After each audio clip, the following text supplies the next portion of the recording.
Oke, selamat sore Bapak dan Ibu sekalian. Terima kasih atas kesediaan Bapak dan Ibu meluangkan waktu dalam acara Pojok Pintar Manajemen hari ini.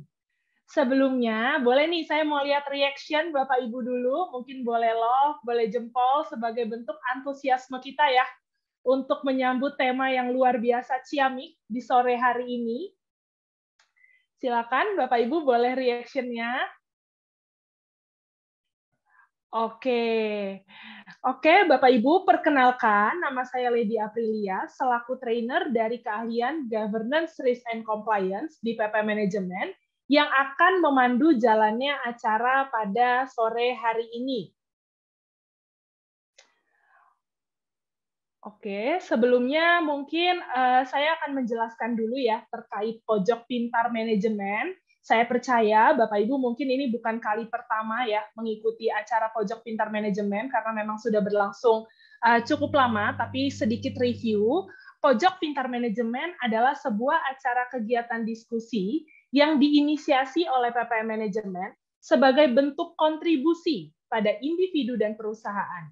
Kegiatan dalam bentuk diskusi online. Jadi nanti kita akan banyak berdiskusi, dilakukan untuk mendorong individu dan perusahaan agar tetap berkarya di tengah keterbatasan akibat COVID-19 juga krisis yang dirasakan.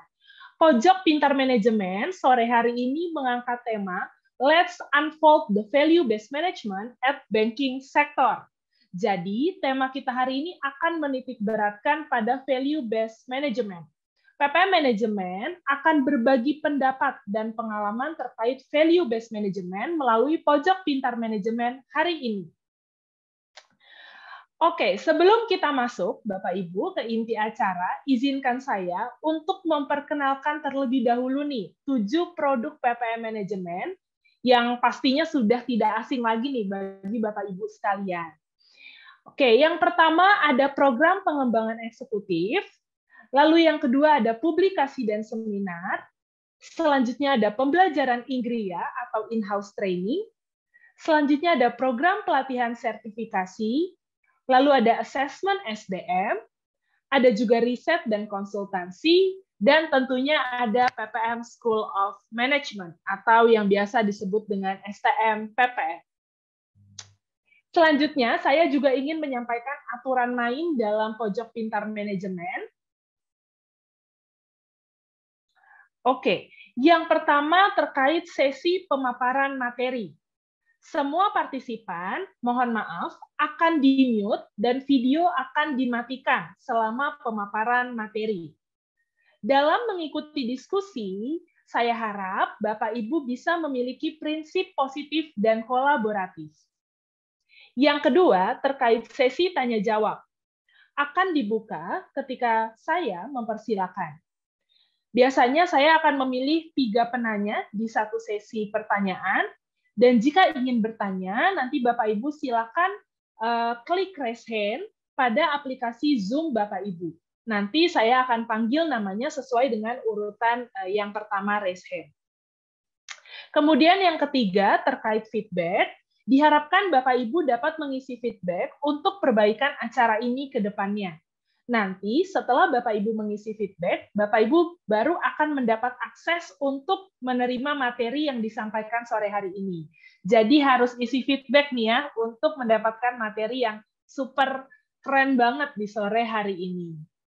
Oke, langsung saja Bapak Ibu, tanpa berlama-lama ya kita mau kenalan dulu dengan speaker kita pada hari ini. Kita akan sudah hadirkan ya, sudah kita datangkan 2 speaker kece kita. Yang pertama ada Pak Asanur Rofi. Apa kabar Pak Rofi? Halo. Oke, baik Selamat ya Pak? sore, Mbak Sore. Lady. Sore Pak Rofi. Alhamdulillah baik. Oke, baik nih Pak Rofi Ya, berlibur melulu nih ya. tapi Oke. masih bisa join lah. Masih bisa join ya Pak. Saya izin membacakan ya Pak sekilas tentang CV Bapak. Yang pertama, Pak Rofi ini saat ini sebagai expert dan lecturer in governance, risk and compliance dan juga aktif di dalam PPM School of Management. Terkait professional experience, sejak tahun 2005 hingga 2009, Pak Rofi sebagai BOD di Student Cooperation Kesma ITB, kemudian sejak tahun 2009 sampai 2012, owner di CV Batu Bata Indonesia, 2012 sampai saat ini sebagai staff at MNC Security dan juga PT Pupuk Iskandar Muda, 2013 sampai sekarang sebagai Academics Manager PDMA Indonesia ya, atau yang biasa kita sebut dengan PDMAI. Lalu sejak 2013 Pak Rofi juga aktif sebagai lecturer, researcher, writer ya, dan juga tentunya trainer dan konsultan di PPM Management. Untuk edukasi dan sertifikasi tidak perlu diragukan lagi ya. Oke, itu sekilas perkenalan. Nanti boleh kalau ada yang mau bertanya-tanya lagi tentang Pak Rofi, langsung aja bertanya kepada beliau. Oke, kita langsung lompat dulu ke perkenalan pembicara kedua. Pembicara kita selanjutnya yang tak kalah ciamik ada Bu Niputu Sri Artati. Selamat sore Bu Niputu, sehat Bu? Sore Mbak Lady, Bapak Ibu semua. Sehat-sehat. Sehat, Ya. Oke. Bu, saya izin membacakan CV-nya ya Bu ya. Iya. Oke, Bu Niputu sebagai VP of Performance Measurement System di PT Bank Mandiri Persero Tbk dan juga beliau sebagai alumni PPM School of Management. Terkait professional experience dari 2005 hingga 2006, beliau sebagai software engineer di PT Prime Strategi Indonesia. Lalu 2006 hingga 2008 beliau sebagai data warehouse programmer dan analis di Silver Lake Group of Companies.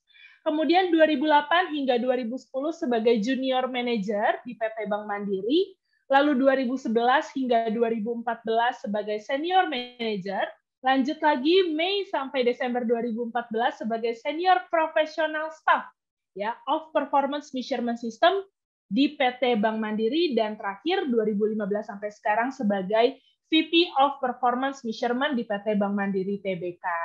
Itu Bapak Ibu sekilas dari kedua pembicara kita. Kembali saya mohon izin mengingatkan Bapak Ibu, bagi yang ingin bertanya nanti akan diberikan waktu setelah pemaparan dari pemateri yang kedua, yaitu Ibu Niputu ya. Nanti setelah itu baru kita akan membuka sesi tanya jawab.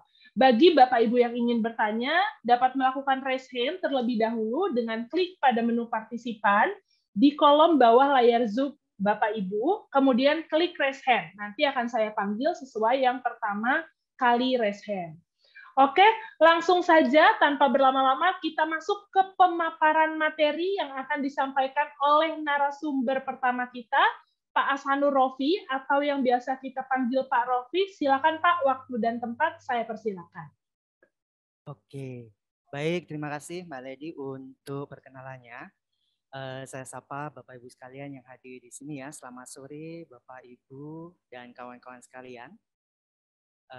Assalamualaikum warahmatullahi wabarakatuh dan salam sejahtera. Baik, terima kasih Bapak Ibu sudah join bareng-bareng di sini ya, belajar konsep manajemen, yakni value based management. Semoga nih apa yang saya sampaikan bisa menjadi inspirasi dan refleksi bagi kita semua. Nah, saya mohon izin langsung ya untuk share screen-nya Bapak Ibu sekalian. Jadi tanpa perlu membuang waktu karena kita sudah sore ya, sepertinya sudah sore. Dan kayaknya hujan nih mungkin di Jakarta ya, karena saya lagi tidak di Jakarta Bapak Ibu. Jadi mudah kita langsung aja masuk ke topik kita hari ini, yaitu mengenai value based management. Nah, topik ini sebetulnya bukan topik yang baru banget ya Bapak Ibu sekalian, karena ini berkembang dulu sejak tahun 1900-an. Tapi topik ini masih sangat relevan dan menarik untuk kita bahas, terutama pada saat kita bersiap-siap menghadapi berbagai tantangan ya di era post-pandemic ini. Nah, VBM ini topiknya sangat luas. Kalau saya melihat dari berbagai literatur, dari praktek dan juga aplikasinya, topik ini bisa dilihat dari kacamata karyawan, kemudian manajemen, pemangku kepentingan, dan tentunya dari kacamata investor. Nah, maka dari ini saya mencoba kita belajar bareng pelan-pelan ya, Bapak Ibu sekalian memahami apa sih makhluk bernama VBM. Nah, value based management ini semakin relevan, terutama pada saat sekarang kita di post pandemi ini, Bapak Ibu sekalian, ketemu dengan berbagai topik yang menarik ya. Mulai misalnya adanya sustainable supply chain yang pasti lagi hot, terutama saat ini kita menghadapi disrupsi yang cukup banyak di supply chain. Kemudian juga ada digital transformation pastinya ya, yang sudah beberapa tahun lalu menjadi topik yang menarik.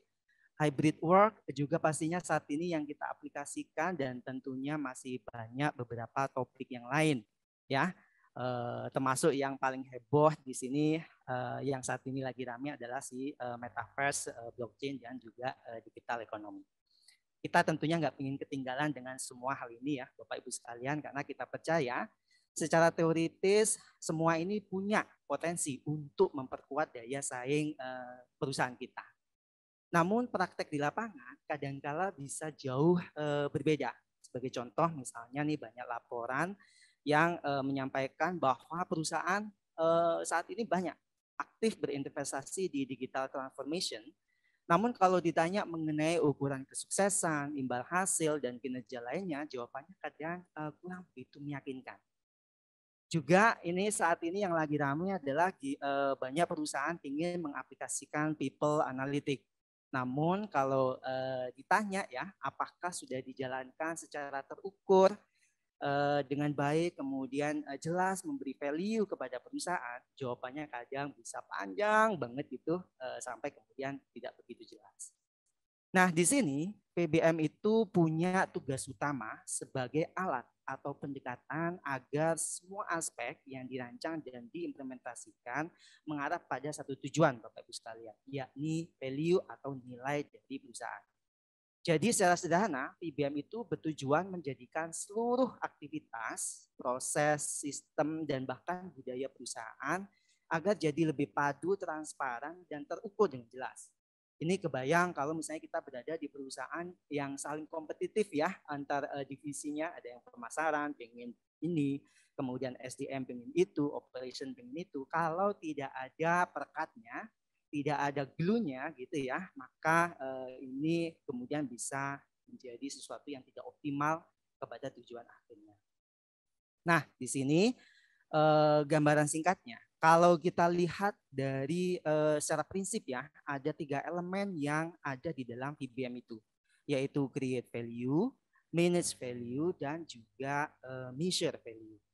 Maka sebetulnya topik mengenai ini nggak heran Bapak Ibu sekalian kalau bersinggungan juga dengan topik lain yang juga membahas value, seperti risk, strategic map gitu ya, BSC, EVA, dan juga lainnya seperti itu. Nah, di sini apa sih yang membedakan antara VBM dengan yang lainnya Bapak Ibu? Di sini sebetulnya VBM itu bisa merangkul semuanya. Itu kalau kita melihat VBM itu sebagai approach ya, sebagai bagian dari pendekatan. Beberapa perusahaan yang lain ternyata menggunakan yang lainnya, yakni sebagai framework. Kalau sebagai framework berarti sudah ada sistemnya, sudah ada gambarannya Bapak Ibu sekalian, proses dari awal sampai akhir gitu ya. Dan beberapa perusahaan lain ternyata ada yang menggunakannya sebagai sebuah tools. Terutama di sini difokuskan sebagai measurement ya, alat pengukur kinerja perusahaan. Maka VBM juga bisa ikut menjadi sebagai alat bantu atau tools dalam hal ini. Nah, untuk lebih menarik, saya ingin kita cerita dari contoh-contoh perusahaan yang sudah menggunakan VBM ini, Bapak Ibu sekalian. Ini ada 4 contoh perusahaan yang unik ya. Saya ngambil supaya kita bisa belajar bareng-bareng nih dari perusahaan yang sudah melaksanakannya. Nah, saya ngambil dari penelitian Sivakumar, dan ini masih lama banget, tapi masih cukup relevan Bapak Ibu sekalian. Ini terjadi di perusahaan India, di konstruksi manufaktur gitu ya. Pada waktu itu mereka melaporkan sering dalam beberapa tahun terakhir mengalami banyak kasus pelik. Seperti akuntan yang ketahuan bikin laporan palsu, kemudian ada transaksi-transaksi tak wajar, hingga penyogokan dan bahkan nepotisme. Setelah ditelusuri oleh para auditor dan juga manajemen, itu salah satu akar penyebabnya ternyata budaya pamer Bapak Ibu sekalian. Jadi ini direksinya itu suka pamer ya, saingan dengan perusahaan sebelah. anak buahnya pun juga ngikut-ngikut. Jadi di sini ada semacam budaya yang kurang positif nih dari karyawan dan manajemen yang ada di perusahaan ini. Akhirnya disadari bahwa ini harus diubah. Kemudian perusahaan ini pun direstrukturisasi dan dikembangkan budaya baru yang lebih membumi, lebih kekeluargaan dan juga gaya hidupnya yang lebih moderat ya, tidak terlalu pamer. Ini pasti butuh proses yang sangat lama sekali Bapak Ibu sekalian. Dan di saat yang bersamaan mereka mengimplementasikan IT di dalam prosesnya. Sehingga semua pencatatan lebih transparan, kemudian lebih terukur dengan baik gitu ya. Sampai mereka merasakan benefitnya, oh ternyata kita bisa berubah nih dengan cara demikian.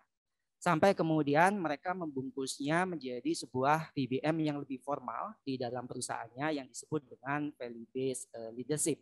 Di sini Bapak Ibu sekalian kalau orang HR pasti tahu ya apa itu value based leadership. Jadi pada dasarnya leader itu harus bisa walk the talk ya dari value-value yang sudah disepakati bersama. Nah ini contoh yang pertama, ini menjelaskan bahwa VBM itu dilakukan tidak sebagai sebuah sistem yang komplit terlebih dahulu di awal-awal, tapi hanya sebagai sebuah pendekatan bahwa kita bekerja itu kadang-kadang memang punya kepentingan pribadi. Tapi kemudian setelah disadari ini kurang begitu menguntungkan secara jangka panjang gitu ya, terutama buat perusahaan, maka kita perlu berubah secara bersama. Tentunya kalau dari hasil riset kelihatan gampang ya Bapak Ibu sekalian, tapi ini melaporkan bahwa ini terjadi secara bertahun-tahun Bapak Ibu sekalian. Nah berikutnya yang kedua adalah Siemens. Siemens ini juga risetnya panjang Bapak Ibu sekalian. Mereka itu di tahun ini reportnya sejak tahun 2098 itu bercerita menghadapi tekanan kompetisi yang sangat kuat, terutama di Giant General Electric ya, Bapak Ibu sekalian, di Eropa itu saingan banget dengan Siemens-nya. Nah, karena mereka nggak ingin terlindas, maka mereka juga harus melakukan improvement dan ini dilakukan secara gayanya engineering banget, Bapak Ibu sekalian. Tiap tahun dilakukan apa istilahnya improvement. Kita punya strategi apa, kita punya tools apa, terus kita punya target apa. Awal-awal mereka punya target, pokoknya kita harus margin terus gitu, karena margin itulah yang menjadi permintaan dari shareholder value. Tapi setelah sekian lama gitu ya, mereka menyadari bahwa mengejar margin itu ternyata tidak sustainable. Maka mereka mau tidak mau harus melakukan shifting paradigma mereka. Bahwa nggak bisa nih, kita harus melihat sesuatu nggak hanya dari finansial tapi juga non finansialnya juga gitu. Maka kemudian berubahlah mereka tidak berfokus kepada margin tapi kepada value added saat itu. Nah mereka juga menyadari dalam proses-proses yang ingin mencapai target yang demikian ketatnya, kalau tidak melibatkan karyawan lebih dalam, maka itu nggak bisa tuh dilakukan. Proses transformasi itu kayak hanya sekedar jargon yang ada di rapat, ada di annual annual gathering, tapi kemudian praktek di lapangan nggak kelihatan gitu. Sehingga kemudian di sini muncullah dikembangkan budaya, Bapak Ibu sekalian, budaya di mana karyawan diajak untuk merasa memiliki gitu ya, bahkan mungkin diberikan sahamnya, stake-nya gitu, sehingga mereka jadi ngerasa ini perusahaan saya ada atasan ataupun tidak ada atasan, saya tetap harus bisa terus produktif. Nah ini disebut dengan ownership culture ya Bapak Ibu sekalian. Saya sebetulnya sampai di sini agak heran, saya ini orang keuangan sebetulnya, tapi yang diomongin kok culture, value gitu ya, seperti obrolannya orang SDM atau orang strategi. Nah tapi ini yang terjadi Bapak Ibu sekalian, ternyata yang dirasakan oleh si perusahaan yang ada di India maupun di Siemens itu, mereka tahu bahwa ketika melakukan transformasi, terus kemudian ingin menerapkan value based management lebih bagus lagi, maka harus ada aspek budaya di situ yang sangat kuat. Nah, berikutnya contoh yang ketiga ini terjadi di perusahaan Sweden, Bapak Ibu sekalian, perusahaan oil and energy. Nah, perusahaan ini lebih maju dibandingkan yang tadi. Ini juga penelitiannya juga lebih awal, lebih baru sih. Mereka sudah melaksanakan KPI dan juga punya BSC. Artinya kan toolsnya sudah ada, sudah tersedia. Tapi mereka merasakan hal itu tidak punya dampak yang sangat kuat kepada performansi perusahaan. Jadi adanya KPI dengan adanya BSC itu ya udah ada terus mau diapain lagi gitu. Jadi karyawan pun juga lack of involvement ya, kurang begitu tertarik untuk melaksanakannya, untuk menerapkannya juga nggak terlalu suka gitu. Dan salah satu juga yang disadari oleh manajemen saat itu setelah mereka melihat kok KPI kita nggak begitu efektif, ternyata mereka sering banget ganti manajemennya. Baik itu manajemen yang level bawah sampai yang level atas itu nggak ada perubahan. Jadi bukan nggak ada perubahan maksud saya, sering banget ada perubahan ganti, nanti tahun depan ganti, 6 bulan lagi ganti, sehingga aspek monitoring, aspek audit dari KPI dan BSC ini juga tidak berjalan dengan baik. Maka dari itu kemudian dibuatlah suatu inisiatif untuk melakukan perubahan. Kalau kita terus-terusan seperti ini nanti buat apa kita bikin kalau nggak kita pakai gitu. Sehingga kemudian muncullah beberapa manajemen tuh diajak untuk melakukan inisiatif ya supaya KPI dan BS ini betul-betul terlaksana. Sehingga waktu itu salah satu caranya adalah para unit tim gitu ya diminta untuk melakukan strategi visualization. Jadi mereka punya planning apa dan kaitannya dengan organisasi secara keseluruhan seperti apa visualisasinya. Dan dari hasil itulah kemudian ditampung dalam bentuk ukuran-ukuran yang lebih terukur. Kemudian dibuatlah interface-nya, yaitu sebuah dashboard sistem yang dipakai dan bisa dilihat oleh seluruh organisasi. Dan nantinya ketika pelaksanaannya bisa memberikan output yang terukur baik dan betul-betul merujuk kepada nilai perusahaan, maka diberikan insentif. Ini kemudian membuat karyawan menjadi lebih semangat ya dalam melakukan KPI dan BSC yang sudah dibuat, capek-capek gitu ya biasanya kalau kita orang Indonesia sampai harus outing gitu ya bikinnya, tapi kemudian pelaksanaannya kadang ya lupa seperti itu. Nah, sampai kemudian karena orang Swedia itu suka banget berdebat, berdiskusi gitu ya, maka kemudian platform interface ini diwujudkan dalam bentuk VBM yang lebih formal, yaitu namanya Leadership Development Process, seperti itu. Nah, itu Bapak Ibu sekalian contoh dari perusahaan yang ketiga adalah Sweden. Dan leadership development process ini merupakan gabungan Bapak Ibu sekalian, kalau dulu perusahaan memfokuskan kepada shareholder value, tapi kemudian ketika dibikin TBM ternyata ditambah lagi ada employee value, terus kemudian ada customer value. Artinya perusahaan ini oil and energy di Sweden ini nggak mau kalau kita memang hanya sekedar memuaskan pemodal aja gitu ya, tapi juga bagaimana customer dan employee menjadi bagian dari value kita.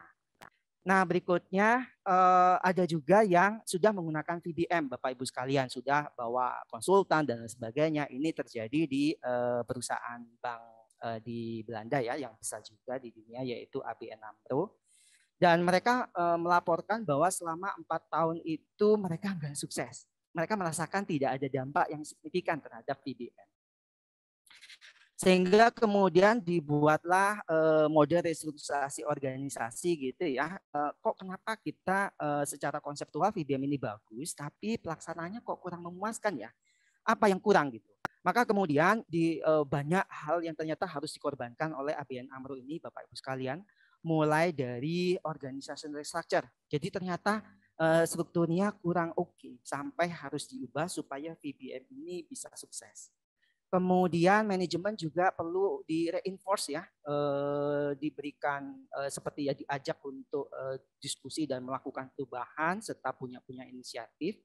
Karyawan pun juga diajak untuk lebih terempower, di training, terus kemudian diberikan apa istilahnya bimbingan, terus sampai kemudian mereka bisa membuat VBM ini bisa diaplikasikan di ABN AMRO. Dan dari situ mereka juga mencoba menggunakan beberapa konsep ya yang menurut mereka ini bisa membantu value creation model mereka.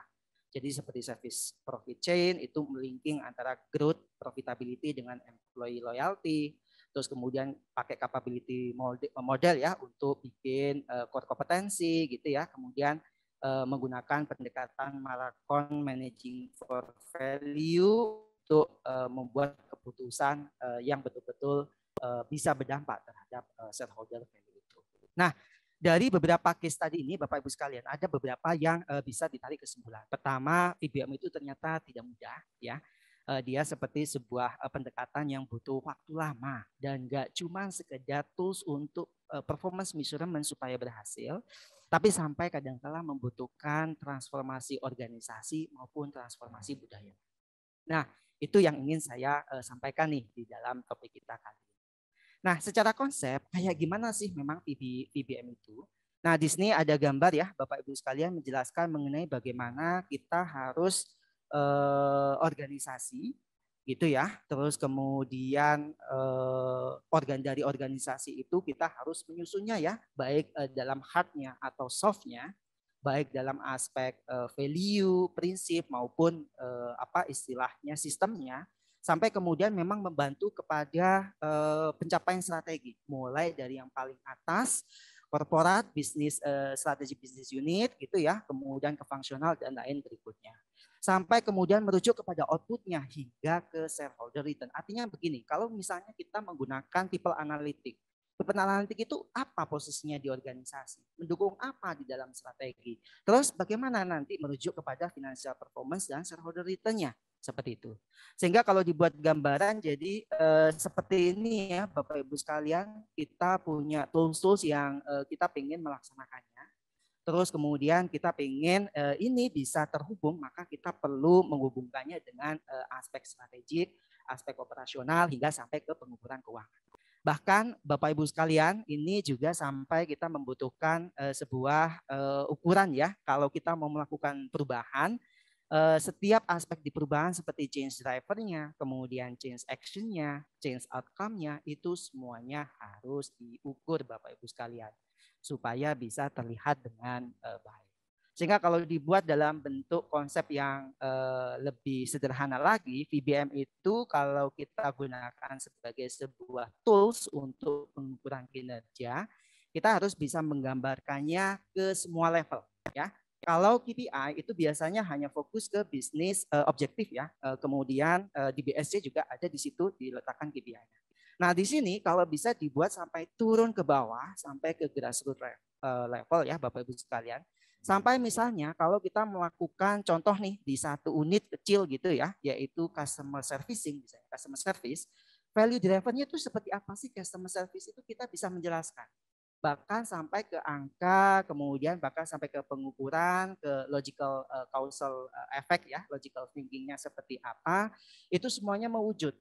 Sehingga kalau semua dari setiap unit dari organisasi itu bisa digambarkan secara detail, maka ini enggak hanya jelas secara konsep, tapi juga bisa kita ukur, kemudian kita lakukan perubahan.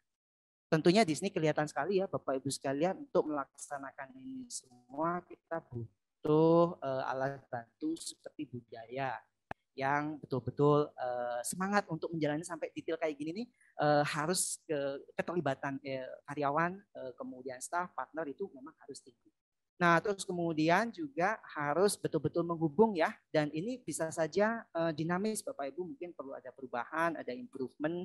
Oh ternyata saya ketika berubah saat ini pendekatannya, organisasi minta ini, maka ada aspek-aspek yang bisa terukur dengan jelas sedemikian hingga nanti saya tidak buang-buang waktu, saya tahu apa yang saya lakukan itu berdampak di mana saja, seperti itu. Nah, sehingga dari sini Bapak Ibu sekalian, maka kalau saya kembalikan lagi ke dalam VBM tadi, jadi VBM itu Bapak Ibu kita bisa membawanya sebagai sebuah approach yang tanpa perlu ada formalitas, tapi kita arahkan karyawan itu bisa betul-betul merujuk kepada value yang sama. Karena setiap orang nanti punya kepentingan, setiap unit punya kepentingan, setiap divisi punya kepentingan, kita harus bisa mengarahkannya baik secara formal maupun informal ke arah yang sama.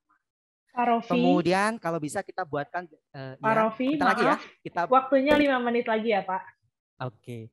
Nanti kita bisa buatkan platformnya Bapak Ibu sekalian supaya betul-betul bisa mewujud dalam bentuk proses day-to-day-nya. Setiap orang juga bisa ikut terlibat untuk melihat saya itu dinilai dari mana aja sih, kemudian seperti apa dan apa yang saya bisa lakukan.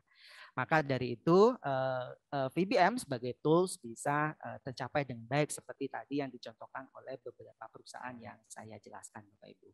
Memang ini it takes time, tapi worth it biasanya Bapak Ibu sekalian.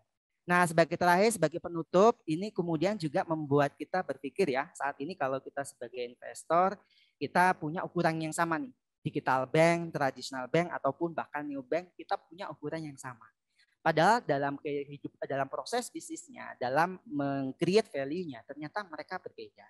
Jadi di sini saya mungkin sebagai penutup ingin mengingatkan Bapak Ibu sekalian ya, meskipun perusahaannya mirip, kelihatan gitu, tapi bisa saja mereka punya driver value yang berbeda sehingga kemudian mereka menjadi the best version dari mereka itu sendiri. Nah, mungkin dari saya cukup sekian. Terima kasih tadi sudah diingatkan. Selamat sore Bapak Ibu sekalian. Mudah-mudahan topik dari saya ini bisa memunculkan banyak inspirasi dan pertanyaan. Terima kasih. Oke, terima kasih Pak Rofi, sangat menarik gitu ya. Tentu betul ya yang Pak Rofi sampaikan sangat menambah inspirasi, tapi jadi muncul nih banyak pertanyaan gitu ya. Sabar, di hold dulu Bapak Ibu ya. Mungkin untuk Bapak Ibu yang takut lupa, boleh melalui Zoom chat. Nanti akan saya bacakan via Zoom chat. Tuliskan juga nama Bapak Ibu ya. Oke, tapi sebelum sesi pertanyaan dengan Pak Rofi, kita mau lanjut dulu nih ke pembicara kita yang kedua, yaitu Ibu Niputu. Silakan, Bu. Baik, terima kasih Mbak Lady. Mas Rofi, thank you tadi sudah mengawali, sangat menarik. Bapak Ibu semua, saya ucapkan selamat sore. Mempersingkat waktu, saya izin langsung lanjut aja ya, Mbak Lady ya. Saya izin share Silakan, Bu screen. Niputu. Baik. Oke, sudah kelihatan kan ya? Sudah, tapi belum di slideshow ya, Bu? Iya. Oke, Oke. jadi apa namanya tadi Mas Rofi banyak banget sudah cerita ya Bapak Ibu semua teman-teman sore ini perihal dunia VBM. Nah ini saya mau lanjut nih tapi khusus di dunia banking, nah, di banking industry di Indonesia gitu ya. Bagaimana nanti applied konsep VBM ini dalam konteks maximizing shareholders return. Jadi sebagai investor, nah siapa tahu nih Bapak Ibu yang hadir di sini menjadi investornya bank gitu ya. Bank yang ada di Indonesia ini kan banyak banget ya, ada bank negara, ada bank swasta gitu ya. Nah, ini kita di zaman sekarang di tahun 2022 ini mau tidak mau harus mulai masuk ke dunia value based management gitu ya, karena kita sudah membahas how to maximizing the shareholders returns gitu. Nah, saya refresh sedikit lagi nih. Tadi sebetulnya Mas Rofi sudah share, tapi saya mau mengingatkan sedikit bahwa apa sih yang disebut value dalam konteks pembahasan ini gitu.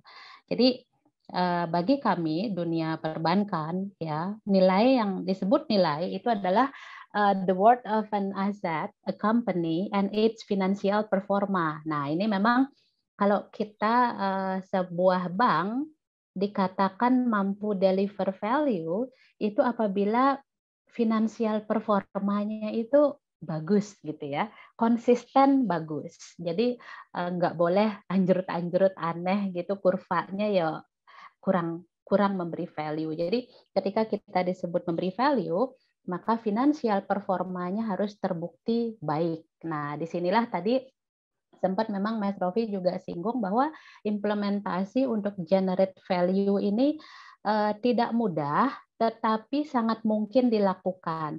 Namun memang butuh waktu, gitu ya. Oleh karena itu kita mengenal VBM, Value Based Management, di mana kita dalam implementasi VBM ini kita berbicara how to creating future value, ya, managing business asset. Kemudian kita mengelola human resources dan aligning interest atau kepentingan semua stakeholders ya, yang pada akhirnya diukur lewat valuasi dari perusahaan. Nah, kalau misalnya Bapak Ibu ada yang senang main saham ya, pasti sangat familiar dengan yang namanya market kapitalisasi. Nah, itu di situ sangat terlihat apakah sebuah public company ini bisa deliver value apa tidak, itu apabila kita melihat tren market cap-nya itu continuously grow consistently gitu ya. Nah, karena memang kalau kita mampu mengelola value, itu pasti pada akhirnya appetite seluruh stakeholders itu semakin bagus gitu ya terhadap perusahaan kita. Nah, di sini saya sebutkan stakeholders kalau di dunia perbankan itu terdiri dari customer, regulators, dan investor. Nah, employee itu ada di kategori customer dan investor gitu Bapak Ibu. Karena ketika kita sudah masuk ke dunia value based management, employee itu sebetulnya juga most of the time akan diarahkan sebagai pemegang saham. Nah, itu yang tadi Mas Rofi juga sempat singgung, bagaimana memunculkan sense of ownership gitu ya terhadap perusahaan, maka kita sebelum meyakinkan orang lain, kita yakinkan pegawai kita dulu gitu ya, bahwa perusahaan kita mengarah ke arah yang bagus, and then pegawai pun pada akhirnya menjadi investor. Dan tentu pegawai kita sendiri adalah customer kita juga gitu ya kalau di dunia perbankan. Nah, jadi ini adalah perspektif value based management ya, definisi di sisi perbankan. Dan kalau saya pribadi memang to be honest, tadi Mas Rofi sampaikan butuh waktu panjang ya. Saya sebetulnya melakukan penelitian terkait VBM itu tahun 2011, 2010, 2011. Tapi benar-benar kita ready untuk implement di all dimension itu setahun 2 tahun ini, Mas Rofi. Jadi memang butuh waktu cukup ya, sekitar 10 tahun untuk mengkaji semua sisi sehingga kita ready gitu ya. Nah, ini sebelum masuk lebih detail, saya mau refresh juga teman-teman. Kalau kita berbicara bank gitu ya, nah ini sedikit snapshot. Jadi bank itu fungsinya kan intermediari ya. Jadi bank itu collect funds, jadi mengumpulkan funding from the creditors. Creditors ini nasabah gitu ya. Tapi kita juga mengumpulkan modal dari para investor gitu. Nah, ketika kita bicara modal, di sini kalau dunia perbankan itu sangat strict nih aturan-aturan terkait permodalan karena sebuah bank itu dikatakan sehat atau tidak tergantung kemampuan dia menyediakan modal untuk mengcover seluruh risiko yang ada. Jadi bank ini benar-benar bisnis yang sangat berisiko ya teman-teman. Oleh karena itu kecukupan modal untuk mengcover risiko itu menjadi fundamental. Nah, ketika kita bicara modal, kita sudah bicara investor. Ya, pertanyaannya bagaimana caranya mengajak investor itu bersedia naruh uang di bank kita. Nah, disitulah mulai kita masuk bahwa investor itu sudah berbicara keuntungan jangka panjang. Ya, oleh karena itu, ketika sebuah bank mengumpulkan revenue, nah mereka melakukan investasi nih, Bapak Ibu. Dan investasi yang dilakukan oleh bank itu ada yang ke debtors, yaitu peminjam-peminjam masyarakat. Kita juga ada investasi ke instrumen-instrumen money market, gitu.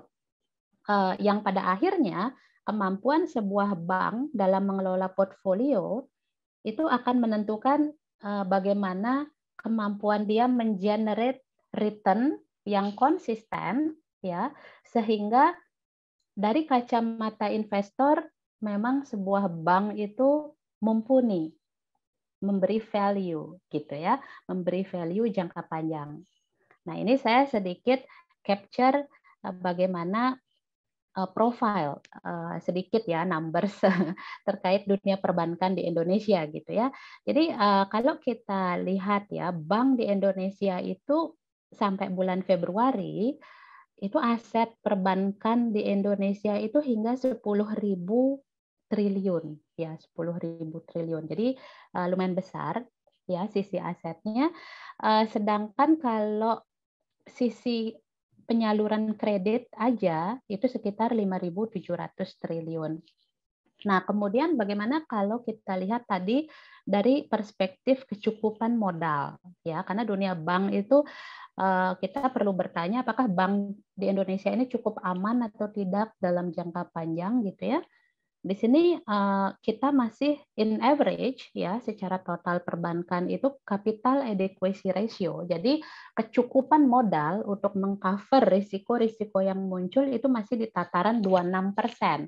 Jadi artinya dari total risiko yang ada ya, aset tertimbang menurut risiko. Jadi kalau teman-teman sudah pernah ikut training risk management atau BSMR gitu ya, di sana kita mengenal istilah aset tertimbang menurut risiko, and then kita berapa persen sih modal yang kita miliki untuk mengcover risiko-risiko atas investasi kita. Regulator itu memberi sebuah batas minimum ya. Kalau saya ambil rata-rata bank besar ya, bank besar yang sistemik itu at minimum harus nyediain 14,75%. Nah, tapi in average di Indonesia sudah 26%. Jadi artinya kita cukup capable untuk cover the risk gitu ya. Kemudian return on assetnya juga masih di atas 2% dan interest marginnya masih 4. Nah, melihat rasio ini kalau dari kacamata investor global, ini sangat menarik nih dunia perbankan Indonesia. Karena kalau di luar negeri itu net interest margin itu tipis-tipis banget tuh, di bawah 3%, bahkan di bawah 2%. Nah, makanya kita menyebut bahwa bank kita ini grow strongly. Tapi pertanyaannya, bagaimana cara kita ya memanage sustainability dari performa yang sudah bagus itu ya, sehingga investor itu tetap meyakini kita akan terus bagus. Ya, istilahnya adalah maximizing the value atau economic profit. Nah, jadi kalau di dunia perbankan, konsep value based management itu ya, translasinya adalah ke sebuah parameter yang kita sebut economic profit ya. Jadi economic profit itu rumusnya adalah return on equity dikurangi cost of equity gitu ya, tapi secara nominal. Nah, memang semua bank itu pasti memiliki hitung-hitungan ya, biasanya cost of equity-nya berapa persen gitu ya. Kemudian nanti dia return on equity-nya mau ngasih berapa persen. Nah, gap antara ROE dan COE-nya inilah nanti para investor akan ngelihat nih, oh si bank A dia market spread-nya hanya 2%. Oh, bank ini bisa spread-nya 5%. Oh, bank itu bisa 6%.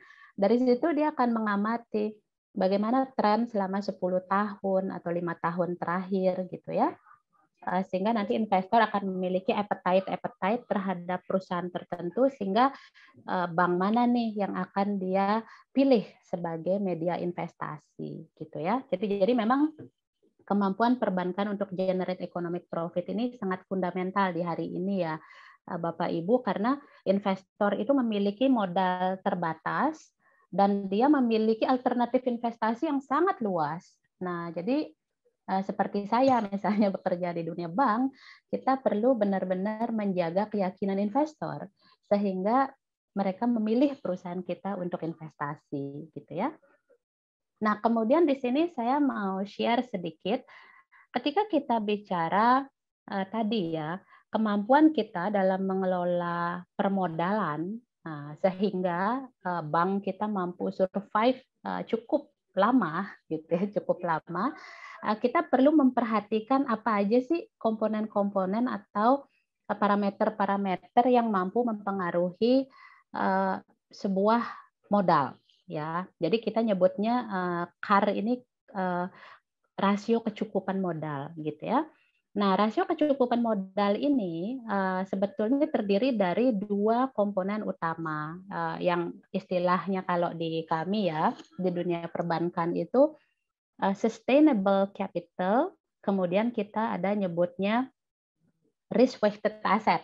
Risk weighted asset itu bahasa Indonesianya adalah ATMR. Ya, jadi kalau di dunia perbankan itu ada 3 risiko utama: risiko kredit, risiko operasional, risiko pasar, kemudian ada risiko-risiko lainnya istilahnya ya.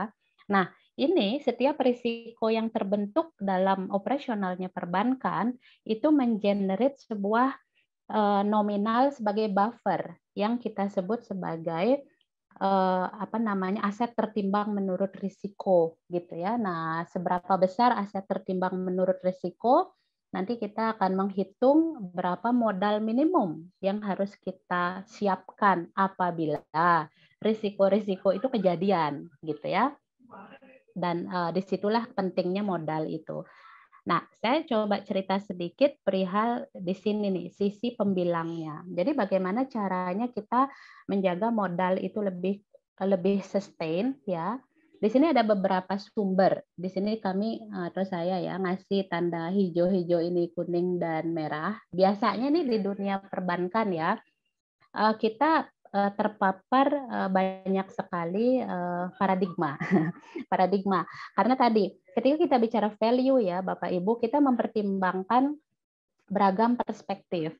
Oleh karena itu setiap strategic action yang kita lakukan tentu harus selaras dengan appetite. Oleh karena itu dari semua alternatif yang ada untuk meningkatkan return, di sini ada yang least preferred. Misalnya right issue gitu ya. Ini bagi bank biasanya untuk menjaga nama baik, ini pilihan terakhir nih yang dipakai untuk ngumpulin modal. Kemudian menurunkan dividen payout ratio. Nah, ini kalau sampai kita menjaga modal dengan cara mengurangi rasio dividen, nah ini investor udah bertanya-tanya nih. Ini bahaya apa enggak sih perusahaan gitu. Jadi ini selalu kalau dari sisi dunia bank itu least preferred.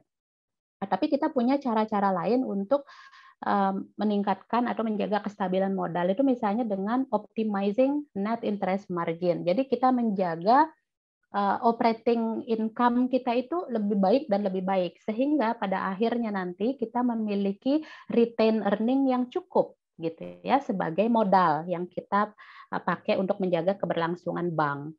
Kemudian selain kita bicara interest, kita mencoba bagaimana menjaga fee base dari transaksi itu stabil. Nah, makanya Bapak Ibu pasti banyak lihat perbankan itu berlomba-lomba meningkatkan servis, menyediakan fasilitas transaksi segala macam.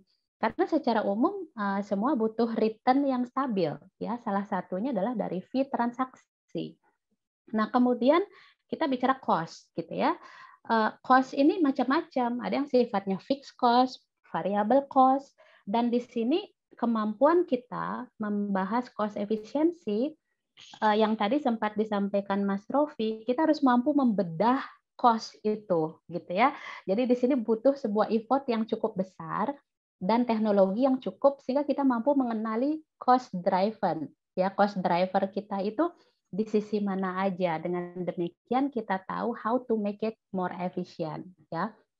Nah, kemudian dari sisi ATMR, kita harus mampu juga membedah portfolio yang kita miliki sehingga kita paham betul nih mana portfolio yang high risk, medium risk, ya, sama low risk. Nah, di situ nanti kita atur-atur sehingga kita bisa menemukan titik yang cukup pas gitu ya antara kemampuan kita mengenerate revenue, menjaga permodalan dan ATMR yang harus kita bentuk gitu. Jangan sampai kita investasi terlalu high risk ya sehingga kita harus mencadangkan modal yang besar padahal dalam keseharian kita berbisnis iya sih NIM-nya tebal tetapi kita boros di sisi biaya gitu ya. Sehingga pada akhirnya labanya sangat tipis dan akhirnya modalnya juga tidak mampu mengangkat kebutuhan risiko yang ada.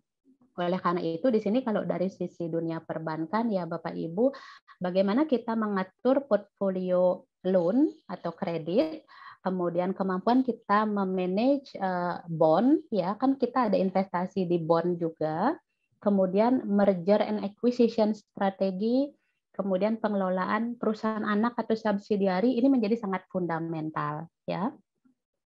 Nah, ini saya juga sedikit kasih gambaran. Nah, nanti materinya bisa kami share ya. Ini beberapa refreshment terkait dunia penyusun modal dan ATMR. Nah, ini kalau modal ya Bapak Ibu, di sini kita penyusunnya ada yang istilahnya organik gitu ya. Terdiri dari laba gitu ya.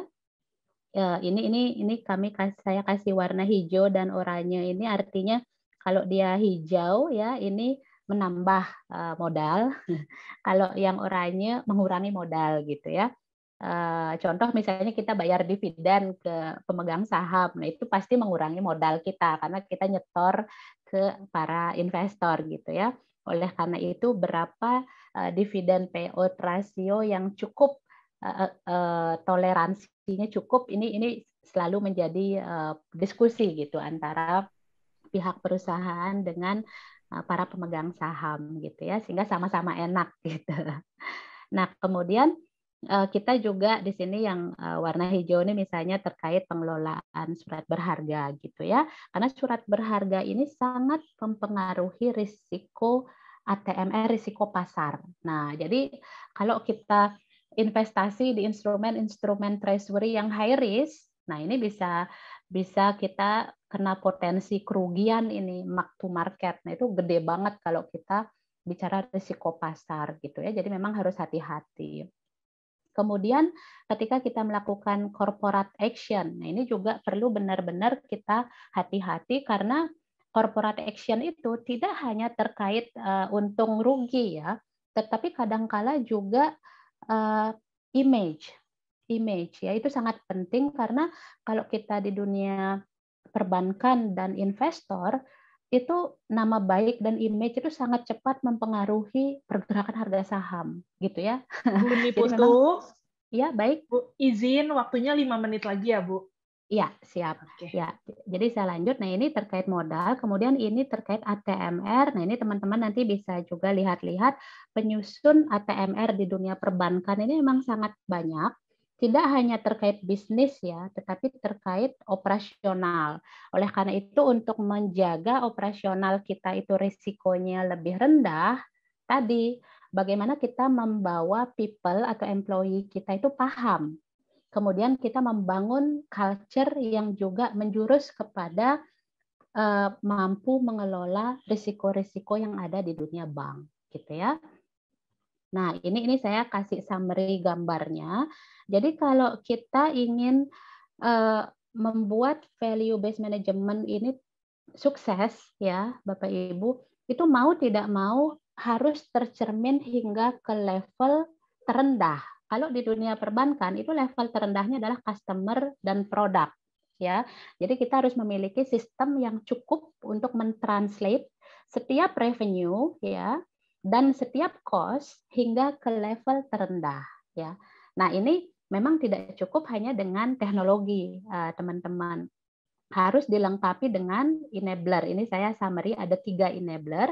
Satu dari sisi performance management. Jadi kita men-setup KPI itu harus berbasis value ya, dan kita mendefinisikan parameter yang berkaitan dengan value. Kalau hari ini yang dipakai di dunia perbankan itu adalah RORWA, Return on Risk-Weighted Asset. Kemudian culture. Nah, ini culture harus benar-benar dari sisi bisnis agresif tapi prudent. Prudent itu artinya risikonya bisa dijaga. Kemudian value driven mindset. Jadi ketika kita memilih nasabah, kita harus tahu nasabah mana yang risikonya high, medium, atau low. Dan bisnis itu kira-kira jangka panjang masih akan hidup atau tidak. Gitu ya. Itu salah satu contoh value driven mindset. Kemudian evaluasi. Nah, ini paling fundamental nih Bapak Ibu. Evaluasi itu bisa dari level terendah sampai level direksinya. Sehingga semua memiliki kesadaran yang setara ya. Dan ini evaluasi ini akan melekat ke penilaian gitu. Jadi semua akan put concern. Dan ini sedikit saya sedikit fishbone untuk memudahkan kita memahami in case ada yang mau implementasi di perusahaannya ya, bahwa untuk implement RORWA di level terendah kita tidak cukup membahas metodologi financial accounting. Mau tidak mau kita harus masuk ke dunia manajemen accounting ya. Kalau di dunia perbankan yang umum kami pakai itu adalah konsep contribution margin, di mana di dalamnya itu ada konsep fund transfer pricing, ya. Kemudian ada konsep cost allocation. Nah, di sini tadi untuk mampu merecognize biaya ke lini terendah, nah ini banyak metodologi yang harus kita embed di dalamnya. Dengan demikian kita bisa menghitung RORWA hingga level nasabah, produk, relationship manager, hingga ke level bank wide, gitu ya. Dan sebagai penutup, nah ini saya ada 4 kesimpulan nih, mohon izin Mbak Lady sedikit. Jadi value atau economic profit ya, berdasarkan pengalaman saya 10 tahun implement ini, itu bisa di-generate hanya dengan sustainable positive growth dari ROE-nya, return on equity ya. Karena hanya dengan seperti itulah akhirnya investor yakin pada perusahaan kita dan akhirnya market cap kita naik ya. Nah, kemudian salah satu tools yaitu RORWA ya, itu memberi kita guidance atau insight untuk kita memanage return dan ATMR-nya. Sehingga kita bisa berpikir kira-kira di titik mana optimalisasi investasi aset dengan sumber-sumber pendanaan dari sisi liability. Sehingga kita paham bagaimana membuat modal yang kita miliki itu lebih efektif penggunaannya untuk mengcover risiko yang ada, gitu ya.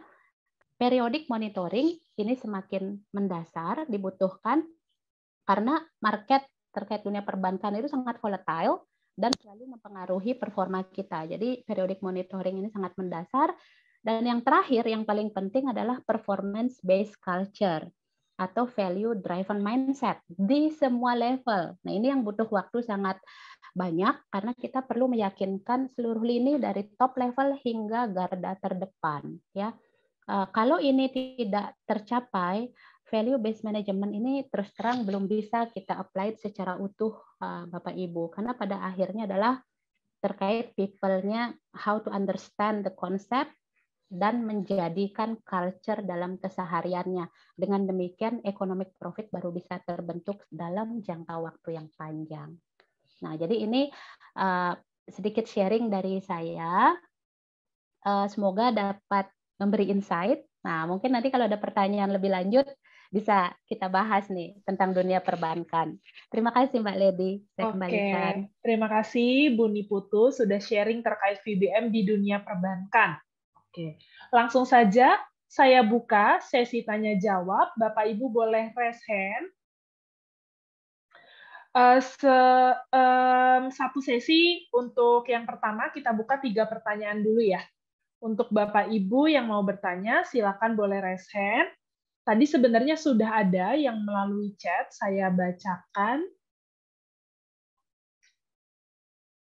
Oke, dari Bapak Nanggiri Adam, bertanya terkait neobanks.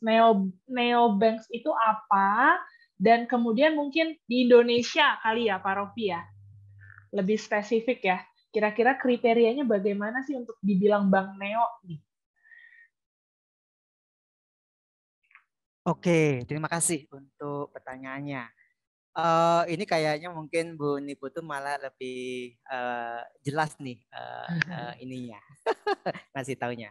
Kalau dari konsep sebetulnya traditional bank, digital bank, dan neobank itu sama-sama ya tujuannya dipakai buat kita supaya bisa transaksi.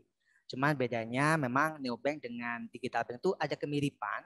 Sementara kalau digital bank itu biasanya perpanjangan tangan, artinya ada perusahaan, ada bank tradisional, kemudian memberikan layanan digital, maka bagian dari layanan digital itu bisa disebut sebagai digital banking. Kalau neobank itu 100% pure online, jadi memang mereka tidak berangkat dari perbankan tradisional, memang mereka sejak awal tidak menggunakan online ya sebagai sumber utama pelayanan mereka. Dan ini ternyata sangat berbeda nanti Bapak Ibu sekalian, kalau Bapak Ibu di sini adalah investor, nanti valuasinya beda. Karena nanti juga ukuran tadi ya seperti yang disampaikan sama Bu Niputu sampai ke produknya itu beda. Kalau tradisional nanti ukuran kepuasan itu kan dilihat dari lokasinya gitu ya, pelayanan mulai dari pintu masuk, satpam hingga sampai ke akhir itu menjadi ukuran dari traditional bank. Kalau digital bank biasanya ada harmonisasi antara layanan online dengan layanan offline-nya. Tapi kalau neobank itu kepuasannya betul-betul dilihat bagaimana bank ini ya pure online ini bisa melayani aspek yang jauh lebih luas ke dalam kehidupan sehari-hari ini customer. Dari saya secara sederhana begitu ya perbedaan antara neobank dengan digital bank, terutama dilihat dari BBM nih pastinya. Gitu, Mbak Lady. Terima kasih Pak Rofi. Mungkin ada tanggapan dari Bu Niputu? Baik, jadi setuju sekali dengan Mas Rofi, Mbak Lady, dan Bapak Ibu yang bertanya tadi. Jadi memang tadi yang saya sampaikan, kenapa sih culture dan agility dalam implement metodologi itu menjadi fundamental dalam dunia VBM, karena nanti tergantung strategi kita kemana. Contoh misalnya, hari ini kita fully konvensional. Kita punya metode A dalam mengukur value.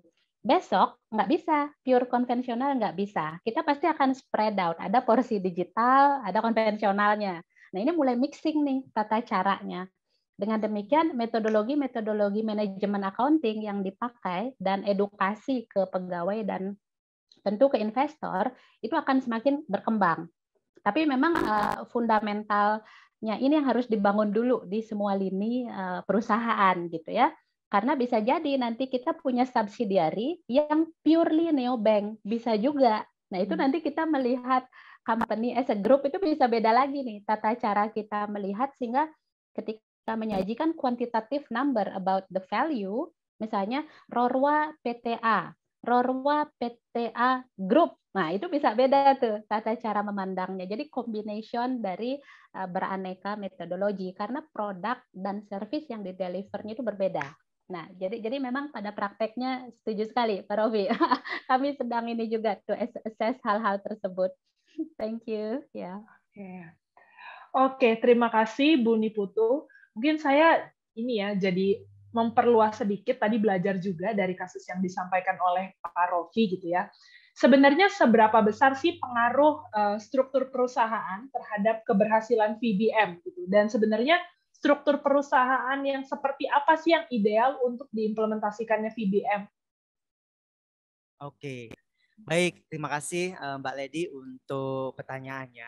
Jadi kalau tadi melihat berbagai study case ya yang saya berikan, pada dasarnya struktur itu kan dibuat untuk mempermudah proses apa ya istilahnya ya, memberikan value ya kepada customer, kepada kita sebagai karyawan juga, dan kepada shareholder seperti itu.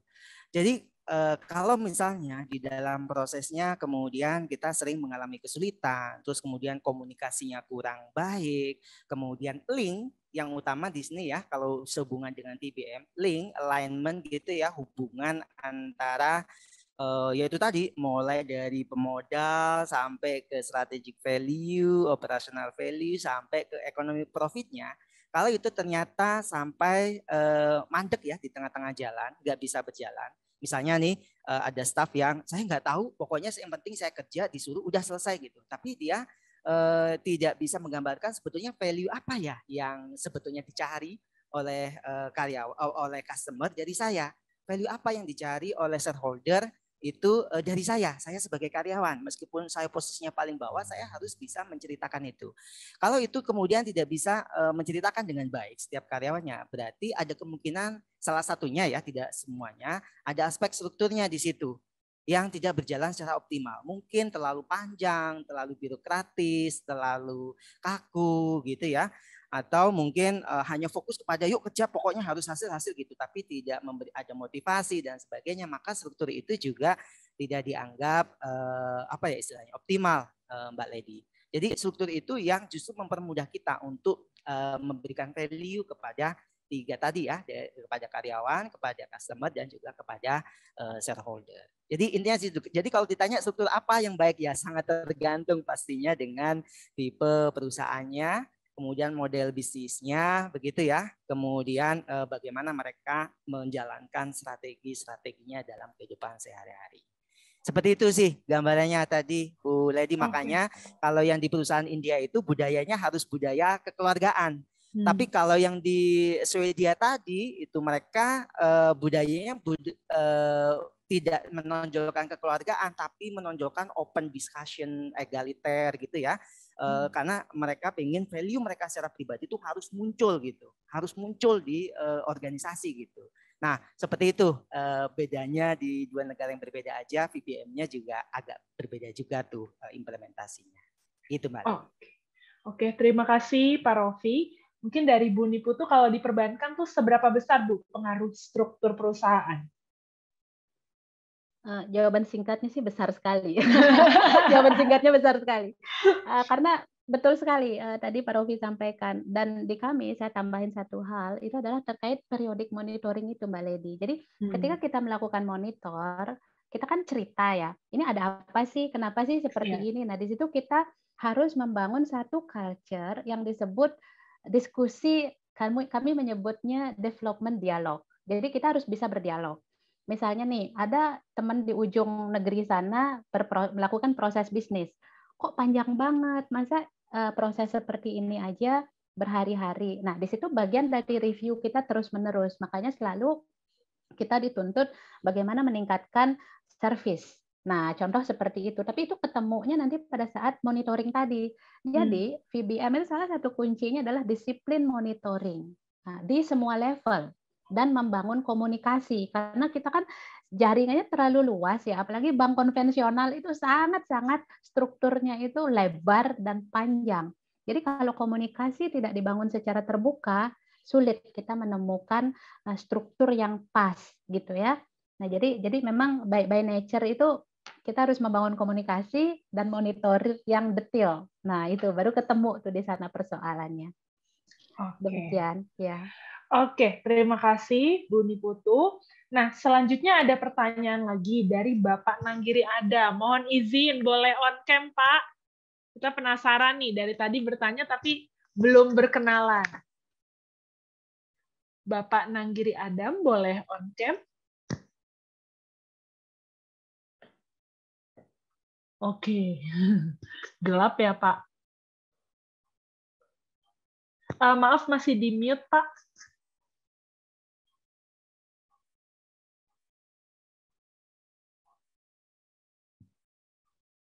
Oke, sudah dinyalakan lampunya.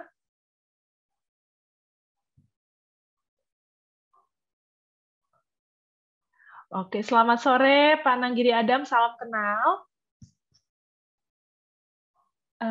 Suaranya tidak masuk, Pak, maaf.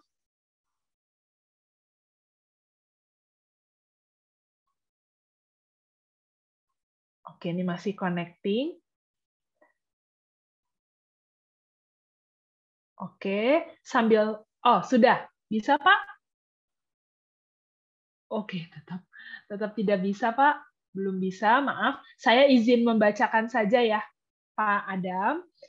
Pak Adam bertanya, selamat sore. Kepada Bu Niputu, nanti Pak Rofi boleh menanggapi. Bagaimana caranya supaya margin prudent itu agar tetap terjaga? Gimana nih Bu? Nah, itu pertanyaan sederhana, jawabnya paling susah. Karena semua investor pasti, jangan-jangan Mas Nanggiri, Mas Adam investor nih, ya. Jadi memang itulah kata kuncinya. Kenapa kita apply konsep value based management? Kita ingin margin yang sustain, gitu ya. Ternyata memang untuk membangun margin yang sustain itu kan seperti tadi ya. Kita punya cuma dua komponen, revenue dan cost. PR-nya cuma di sana. Bagaimana membangun revenue yang sustain, bagaimana menjaga cost ini tidak bablas. Nah, disitulah jadi kenapa tadi saya sampaikan strategi, alignment strategi, implementasi dan monitor itu menjadi satu rangkaian yang fundamental dan harus di-plug-in di penilaian masing-masing individu. Nah, dengan demikian, karena sering kejadian ya, kita secara strategi sudah membuat sangat bagus nih. Kita sudah berhayal ya, bikin strategi revenue naik segala macam. Tapi kalau eksekutornya tidak memahami bagaimana cara mengenerate revenue yang sustain, itu nanti kenyataannya bisa aneh ya, sehingga strategi yang kita bangun itu tidak tercapai. Jadi pertama, memang kita harus membangun strateginya yang relevan, yang make sense. Kemudian dari situ kita mengedukasi semua pihak sampai garda terdepan, dan kita bikin rambu-rambu mana jalur-jalur yang boleh diterobos atau direm atau boleh pelan-pelan saja. Makanya kita ada namanya istilahnya sektor-sektor yang lampu hijau, lampu kuning, lampu merah. Nah, di situ cara kita untuk bisnis-bisnis mana yang boleh disasar. Karena tidak semua nasabah di Indonesia ini secure gitu ya. Jadi kita harus bikin aturan-aturan main yang jelas sehingga revenue yang dihasilkan oleh bank itu bisa konsisten. Karena revenue di bank itu sangat dipengaruhi oleh kualitas nasabah.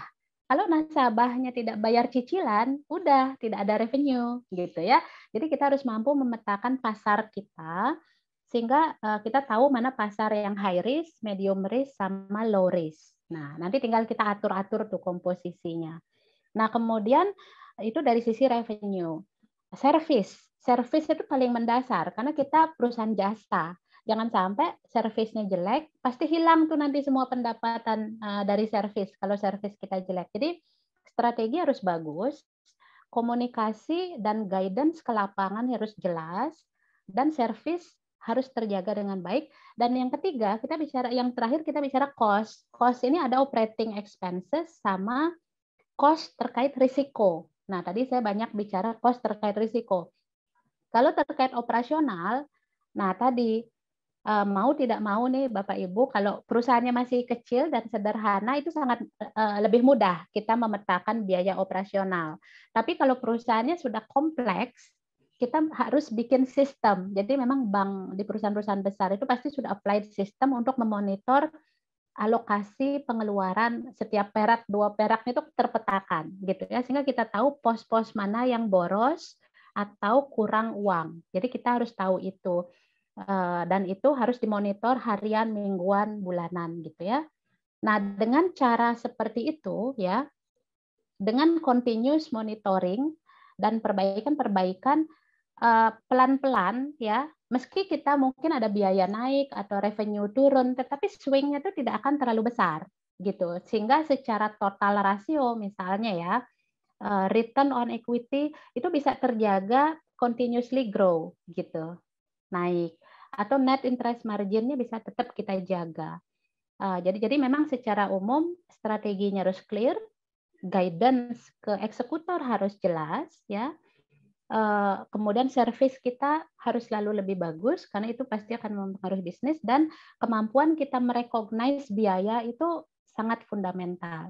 Yang terakhir komunikasi kepada investor dan seluruh pihak yang ada. Nah, jadi in summary seperti itu Pak Adam. Semoga bisa menjawab ya. Karena kalau secara teknis detail ini banyak banget parameter yang mempengaruhi. Terima kasih. Ya. Oke, terima kasih Bu Niputu. Mungkin ada tanggapan dari Pak Rofi? Oke, terima kasih. Saya setuju banget dengan disampaikan Bu Niputu. Kalau dari penjelasan Bu Niputu melihatnya itu dari vertikal ya, artinya mulai dari strategi, kemudian ke bisnis unit, ke marketnya, segmennya, hingga ke service dan produknya. Nah, saya tambahkan sedikit mungkin dari aspek yang horizontal. Nah, semua level itu punya aktivitas, punya target pula. Nah, di situ sebetulnya kita didorong punya 2 nih. Satu ukuran yang sifatnya forward, ya kita sebutnya sebagai leading indicator. Satu lagi kita punya ukuran yang kita sebut sebagai lagging indikator. Artinya kita tahu ya bahwa setiap aktivitas itu belum, setiap target inisiatif itu belum tentu mencapai targetnya ya. Tapi karena kalau kita sudah punya indikatornya, tadi Bu Niputu aja udah bikin ya, ada yang merah, ada yang kuning, ada yang hijau. Kita juga tuh siap-siap kalau misalnya kita punya target, wah harusnya minggu depan saya sudah harus submit, harusnya ini, tapi sekarang udah belum. Ini udah tanda-tanda nih, kita harus tahu bahwa ini nggak mencapai target. Kalau nggak mencapai target, kita sudah tahu tuh bahwa nanti bisa saja margin perusahaan secara overall kalau akumulatif gitu ya bisa turun dengan banyak. Kalau digabung-gabung ya ada 100.000 karyawan, 90%-nya pada nelat semua kerjaannya, gimana tuh nanti kepada cost akhir seperti itu. Jadi saya sih nambahin sedikit, kita perlu adanya leading indikator dan lagging indikator yang selalu tiap individu itu ada. ukurannya. Itu mungkin dari saya, Mbak Lady. Oke, terima kasih Pak Rofi tanggapannya. Oke, saya buka lagi pertanyaan. Silakan Bapak Ibu, apakah ada yang mau bertanya?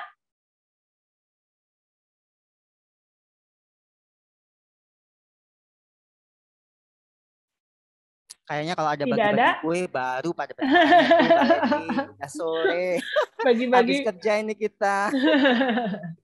bagi-bagi voucher GoPay ya. Oke, sudah cukup. Tidak ada lagi.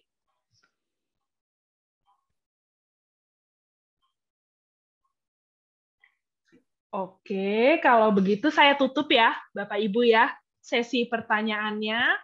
Sekali lagi saya ucapkan terima kasih banyak kepada kedua pembicara kita yang luar biasa. Mungkin Bapak Ibu ada yang belum hadir dari awal, nanti boleh ditonton ya presentasi dari awal, gitu ya. Kemudian saya juga ucapkan terima kasih kepada Bapak Ibu telah mengikuti jalannya acara Pojok Pintar Manajemen hari ini dari awal sampai nanti berakhirnya acara hari ini. Mungkin sebelum saya tutup kepada Pak Rofi dan Bu Niputu, boleh memberikan closing statement untuk sore hari ini. Dipersilakan dari Pak Rofi terlebih dahulu ya. Silakan. Oke, baik. Terima kasih Bapak Ibu sekalian sudah hadir sampai di sore terakhir jam ini ya. Dari saya pertama ingin menjelaskan bahwa VBM itu sesuatu yang mudah kok kita lakukan, asal memang perlu ada komitmen bersama nih, mulai dari paling atas sampai yang paling bawah. Artinya kita bisa saja melakukan pendekatan informal terlebih dahulu, Bapak Ibu sekalian. Kita samakan value-nya, kita lihat value dari employee seperti apa, dari customer bagaimana, dari shareholder juga seperti apa. Baru nanti pelan-pelan kalau misalnya organisasi sudah mulai semangat, kemudian juga didukung dengan sistem yang lebih baik, kita bisa membuatnya jadi lebih formal lagi. Karena VBM itu bisa merupakan sebagai sebuah pendekatan gabungan dengan konsep yang lain, bisa juga menjadi platform Bapak Ibu sekalian yang sudah ada sistemnya, begitu ya. Dan yang terakhir bisa juga menjadi sebuah tools performance measurement. Nah, mudah-mudahan ini juga ikut membawa apapun inisiatif yang ada di perusahaan Bapak Ibu sekalian bisa berdampak tidak cuma jangka pendek tapi juga jangka panjang. Demikian mungkin dari saya, Bu Lady. Oke, terima kasih Pak Rofi. Selanjutnya closing statement dari Ibu Niputu. Baik, terima kasih Bapak Ibu semua. Jadi sedikit saya share as a conclusion ya. Jadi value based management ini based on experience memang sangat penting pada akhirnya, karena value based management itu mampu memberikan kita opportunity atas what gonna happen. Ya, what gonna happen. Karena kalau kita hanya berbekal finansial performa, kita hanya mengcapture historical performa. Padahal kita berbicara forward looking. Jadi kalau kita ingin perusahaannya sustain, kita harus belajar forward looking. Disitulah konsep value based management ini bermakna pada akhirnya. Karena kita harus prepare, kita nggak mau perusahaan kita hidup hanya 5 tahun lagi, ya. Kita ingin perusahaan kita hidup berpuluh-puluh tahun lagi. Oleh karena itu, value based management ini as a konsep dan implementasi sesungguhnya tidak rumit, tetapi butuh kesabaran, karena kita perlu membangun pemahaman. Tidak semua orang paham. Siapa tahu teman-teman yang hadir di sini part of implementator ya. Jadi saya mengajak untuk lebih sabar, karena at the end semua akan paham dan merasakan benefitnya. Kalau ingin benchmark atau belajar itu sangat banyak tempat untuk benchmark gitu ya. Jadi mari kita bangun value gitu ya, karena pada akhirnya kalau perusahaan Bapak Ibu bagus, pasti Indonesia akan bagus, dan pada akhirnya kemakmuran Indonesia seperti visi misi kita itu pasti akan tercapai. Sesederhana itu gitu ya. Jadi memang tanggung jawab kita bersama untuk generate value for ourselves and everybody else gitu. Nah, demikian, terima kasih banyak atas kesempatan dan partisipasinya. Terima kasih. Terima kasih Bu Niputu.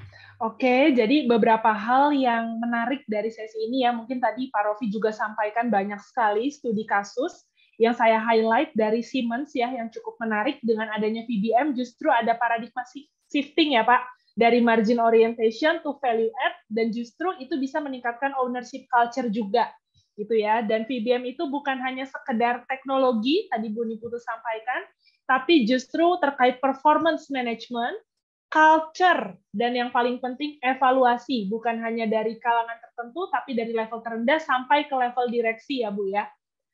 Oke, terima kasih Pak Rofi sekali lagi dan Bu Niputu, Bapak Ibu partisipan, Bapak Ibu partisipan yang hadir sore hari ini. Untuk meningkatkan kualitas penyelenggaraan acara kami meminta kesediaan Bapak Ibu, oke sudah terlihat ya di layar Bapak Ibu ya, untuk mengisi feedback online yang sudah kami siapkan. Bapak Ibu bisa memindai QR Code yang ada di layar Bapak Ibu saat ini, atau klik link feedback yang kami kirimkan melalui fitur chat pada Zoom. Feedback yang Bapak Ibu berikan juga merupakan masukan bagi kami untuk meningkatkan kualitas acara kami ke depannya. Setelah mengisi feedback, harap menunggu beberapa saat ya, Bapak Ibu jangan langsung di-close, dan tidak menutup jendela browser Bapak Ibu, karena kami akan secara otomatis arahkan ke Google Drive untuk Bapak Ibu bisa mengunduh materi pembicara hari ini. Jadi kalau mau dapat materi pembicara kita hari ini, silakan boleh isi dulu feedback-nya, nanti secara otomatis akan diarahkan ke Google Drive materi ya, Bapak Ibu. Oke, selanjutnya. Oke, nah kalau Bapak Ibu lihat di layar komputer Bapak Ibu ada The Future Leader. Untuk Bapak Ibu yang punya anak atau mungkin kerabat, saudara-saudari yang ingin melanjutkan kuliah MM di PPM School of Management, ada kabar baik ya. PPM of Management sedang menyelenggarakan program beasiswa penuh S2 The Future Leader 14. Dan sekali lagi reminder untuk Bapak Ibu ya, untuk Magister Manajemen itu sudah terakreditasi A unggul dari Ban PT dan sudah terakreditasi internasional dari ABS 21. Oke, free registrasi sampai 22 Juni 2022. Linknya ada di Zoom chat. Jadi silakan Bapak Ibu ya, ini untuk kerabat atau mungkin putra-putri Bapak Ibu, full beasiswa penuh untuk S2. Oke, selanjutnya bukan hanya untuk S2, tapi juga ada untuk S1. Pendaftaran S1 khusus kelas karyawan. SMB Blended Learning. Jadi proses kuliahnya disesuaikan dengan kebutuhan Bapak Ibu yang karyawan ya. Kenapa? Karena metodenya blended learning. Selain itu, kita juga menawarkan hemat biaya kuliah 60% dan biaya kuliah bulanan hanya menjadi 1 jutaan saja. Silakan Bapak Ibu boleh langsung hubungi. Sudah ada link-link yang dapat dihubungi ya melalui Zoom chat. Oke. Ya, ini juga untuk PPM Community, ini grup di Telegram kalau Bapak Ibu mau mendapatkan info-info terkini, dan biasanya juga akan ada sesi tanya-jawab seminggu sekali terkait topik-topik yang lagi happening nih, berkaitan dengan bidang GRC, inovasi, human capital and management, ada juga OPEX, dan juga yang terakhir leadership dan talent development. Silakan, boleh langsung join ke grup Telegramnya sesuai dengan kebutuhan Bapak Ibu masing-masing. Oke, Bapak Ibu, tidak terasa sudah kurang lebih ya hampir 2 jam acara ini berlangsung. Di akhir acara ini saya ucapkan terima kasih banyak atas keterlibatan berbagai pihak yang mendukung terselenggaranya acara hari ini, terutama Bapak Ibu sekalian yang bersedia meluangkan waktu untuk mengikuti kegiatan hari ini. Mohon maaf jika terdapat salah kata dalam saya memandu acara kali ini. Saya Lady Aprilia pamit undur diri, sampai jumpa di kegiatan PPM Manajemen selanjutnya. Salam sehat untuk kita semua. Selamat sore. Assalamualaikum warahmatullahi wabarakatuh.